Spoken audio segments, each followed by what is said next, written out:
Agradeço e cumprimento o senador Jorge Viana pelo seu discurso e passo a ele a presidência dessa mesa.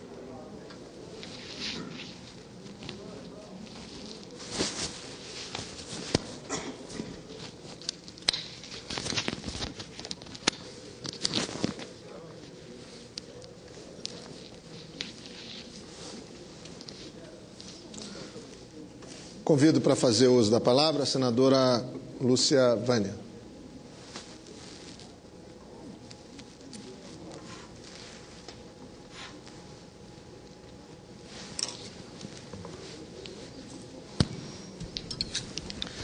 Senhor presidente, senhoras e senhores senadores, gostaria de aproveitar a oportunidade para, em nome da bancada do Centro-Oeste, relatar aos nobres colegas senadores e senadoras sobre a audiência que nos foi concedida no dia de ontem pelo excelentíssimo senhor ministro da Fazenda, Guido Mantega. Acompanhado dos colegas senadores do Estado da região Centro-Oeste, apresentei ao ministro Mantega a necessidade urgente de providenciarmos mais recursos para o financiamento do desenvolvimento econômico de nossos estados. Dispomos atualmente na região Centro-Oeste do FCO e do FDCO e dos recursos do BNDES no Programa de Sustentação de Investimentos.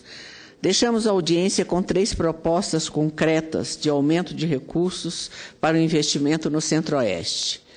Migração de projetos do FCO para o recém-implantado FDCO, remanejamento de recursos dentro do próprio FCO, no caso da não utilização em alguns estados ou Distrito Federal. Atendimento de alguns projetos do estado do Mato Grosso com recursos do Fundo do Norte.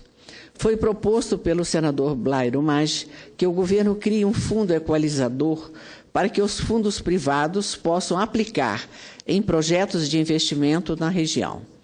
O governo faria apenas a equalização da taxa de juros, o que significa que o capital principal desta operação não impactaria nas contas públicas do governo. Todas essas soluções abrem mais espaço para o financiamento de atividades produtivas na região Centro-Oeste, que cresce bem acima da média nacional e precisa, portanto, de mais recursos para o setor produtivo. Continuaremos trabalhando, senhor presidente, para levar ao Centro-Oeste os recursos de que necessita. E, quem sabe, tenhamos no futuro próximo um banco de desenvolvimento da região, cuja iniciativa de minha autoria tramita na Câmara dos Deputados. Mas, senhor presidente, eu gostaria de abordar um segundo assunto aqui nessa tribuna, porque ao longo deste ano usei essa tribuna frequentemente para falar sobre questões relativas aos gargalos da infraestrutura do país, sobre os caminhos e descaminhos da macroeconomia, enfim, dos problemas ora enfrentados pela gestão das políticas públicas. São todas questões que afetam o desenvolvimento do Brasil e, por consequência, a qualidade de vida da nossa população. Nessa semana, a Semana do Professor, quero centrar-me em tecer considerações sobre o outro gargalo para o desenvolvimento brasileiro, que é a qualidade da educação. Esse gargalo é impeditivo de todos os outros avanços. Todos aqueles que pensamos o Brasil não queremos mais ouvir falar aquela frase desgastada de que somos o país do futuro. Não é sem motivo que o eminente educador brasileiro Moacir Gadotti, da Faculdade de Educação da Universidade de São Paulo, afirma, abre aspas, que o conhecimento tem presença garantida em qualquer projeção que se faça do futuro.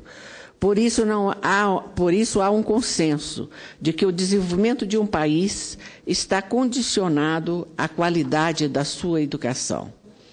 No mês em que se comemora o Dia do Professor, estamos às voltas com greve de professores em vários estados e municípios, clamando por melhores condições de trabalho e por planos de cargos e salários mais dignos. Mais do que isso, somos surpreendidos pelos dados da Pesquisa Nacional de Amostras de Domicílio de 2012, o PNAD, que nos informa que, pela primeira vez em 15 anos, a taxa de analfabetismo teve um aumento.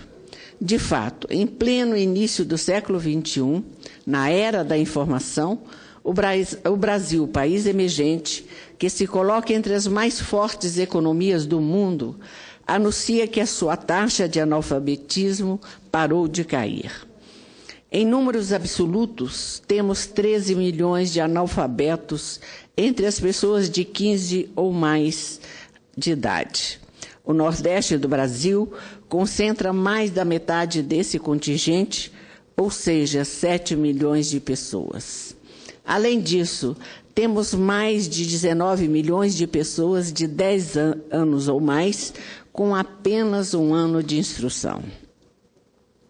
Quase que simultaneamente às pesquisas do PNDA, foi divulgado no início de outubro o relatório sobre o capital humano, um ranking global organizado pelo Fórum Econômico Mundial.